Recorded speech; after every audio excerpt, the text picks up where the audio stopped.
Merci, Monsieur le Ministre. La parole est à Monsieur Henri Chalus. Monsieur le ministre de l'économie, l'épuisement de notre modèle économique met en péril notre modèle social, vous le savez.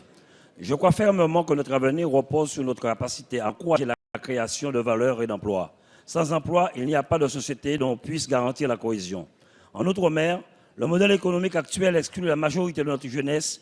Le taux de chômage des jeunes de moins de 25 ans dépasse les 50%.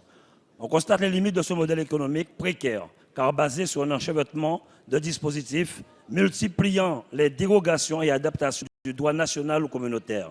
Cette incertitude, on la retrouve aussi dans la concrétisation des grands projets structurants, à l'instar de la reconstruction du CHU de Prêt-à-Pitre, du palais de justice ou de la prison de Basse-Terre et de Bémao. Nous devons, j'insiste, veiller à ce que les retombées de ces chantiers en termes d'emploi local soient optimisées.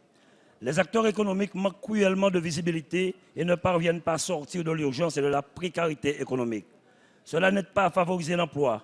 Les entreprises ont besoin de cohérence sur le long terme pour investir et embaucher.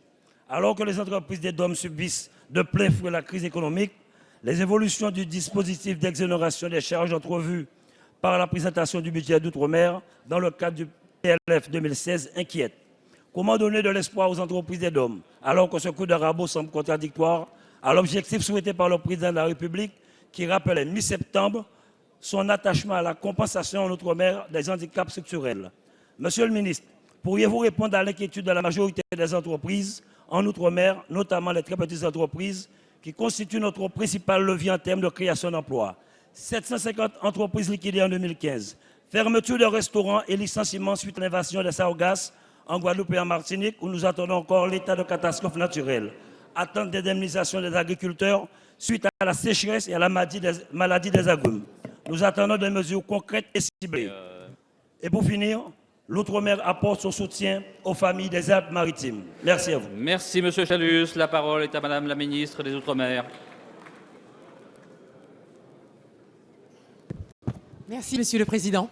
Mesdames et Messieurs les députés, Monsieur le député Henri Chalus, je ne suis pas d'accord avec vous quand vous me dites que les entreprises manquent de visibilité.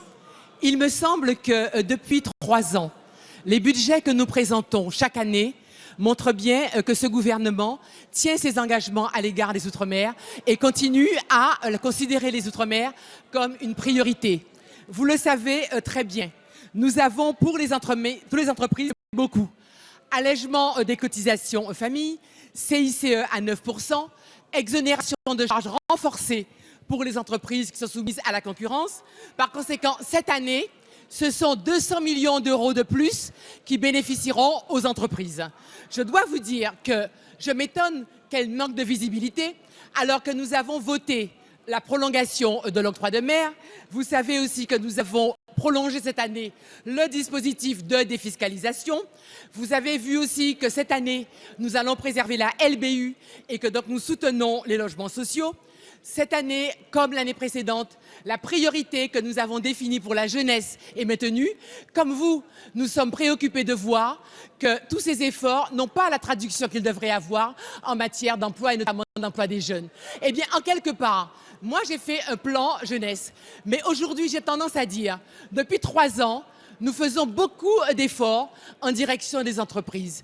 Et aujourd'hui, il me semble que nous serions fondés à attendre qu'il y ait quelque chose qui se passe en termes d'embauche des jeunes, en termes d'investissement et que véritablement la vie puisse en être changée.